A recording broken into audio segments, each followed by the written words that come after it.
So, my presentation will be about lessening the risk of depressive symptoms and suicidal ideation in patients with borderline personality disorder.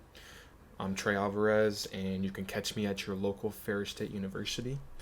Um, to start off, I will go over the DSM 5 definition of borderline personality disorder, the Diagnostic and Statistical Manual of Mental Disorders, or the DSM 5, categorizes borderline personality disorder as a persistent pattern of unstable relationships, self image, emotional dysregulation, and pronounced impulsivity. There are 9 different components that patients could have, but they must meet 5 of the requirements to be diagnosed by a professional. These components include desperate efforts to avoid abandonment, unstable, intense relationships that alternate between idealizing and devaluing the other person, an unstable self image or sense of self, impulsivity in areas that could harm themselves, such as unsafe sex, binge eating, reckless driving, etc. Um, there's also repeated suicidal behavior and gestures or threats of self harm, rapid changes in moods, usually lasting only a few hours, and persistent feeling of emptiness, inappropriately intense anger or problems controlling anger. And there's also temporary paranoid thoughts or severe dissociative symptoms triggered by stress. Again, they need to either meet 5 or have 5 or more of the qualities to be diagnosed with borderline personality disorder. Depressive symptoms are a common issue among patients with borderline personality disorder. This could leave these patients with feelings of emptiness, loneliness, unfulfillment, etc. We're going to be looking into our treatment options to help reduce these traits in those that struggle with these issues.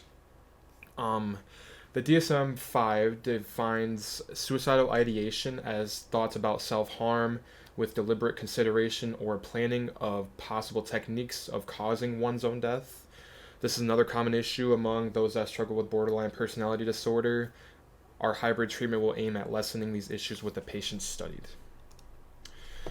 The first hypothesis is that the participants in the study will exhibit fewer depressive symptoms doing the hybrid treatment rather than those that are exposed to just the standard treatment. And the second hypothesis is the participants in the study will exhibit less suicidal ideation when exposed to the hybrid treatment rather than the participants in the study that are exposed to the standard treatment. So my method involves the usage of 50 participants, all diagnosed with borderline personality disorder, while also experiencing symptoms of depression and suicidal ideation. These participants will be split up into 2 groups. One group will be doing just the standard treatment, which is dialectical behavior treatment, while the other group will be doing a hybrid treatment, which is involving the dialectical behavior treatment as well as the ketamine therapy. The dialectical behavior treatment involves an hour therapy session once per week with the patient. In this case of treatment, it will be prolonged for 9 months. Overall, dialectical behavior therapy aims to address the symptoms of BPD by replacing maladaptive behaviors with or healthier coping skills such as mindfulness, interpersonal effectiveness, emotional regulation, and distress tolerance. Therapists will target negative behaviors and mindsets that these patients have while in the therapy sessions, and they will try to replace those with a more positive and healthy lifestyle. The ketamine treatment involves the patient taking lower dosage called esketamine through the process of a nasal spray. This patient will be inside of a clinical setting and with the help of a professional will take 3 different doses in the span of 15 minutes, each dose being given away every 5 minutes in that setting. This treatment will happen more frequently at the beginning of the study, with the patient doing this twice a week within the first month. And then as months 2 through 4 come, it will be once a week. And then months 4 through 6, it will be once every other week, so twice during that month. And then for months 6 through 9, which will then be the end of the experiment, they will only be doing it once per month. The hybrid treatment involves putting dialectical behavior therapy and the ketamine therapy together over the course of the 9 months of treatment.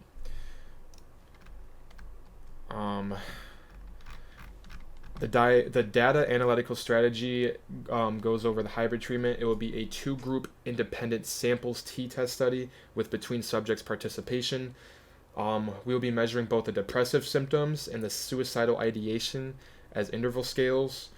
Both of these are questionnaires that determine how the patient is feeling regarding each of those components. Each participant will be interviewed by a physician in the form of questions at the beginning of treatment, the middle of treatment, and the end of treatment. The scores of the questions will tell us how both the treatments compare and if they do a good job at helping lessen depressive symptoms and reducing suicidal ideation in the patients being studied.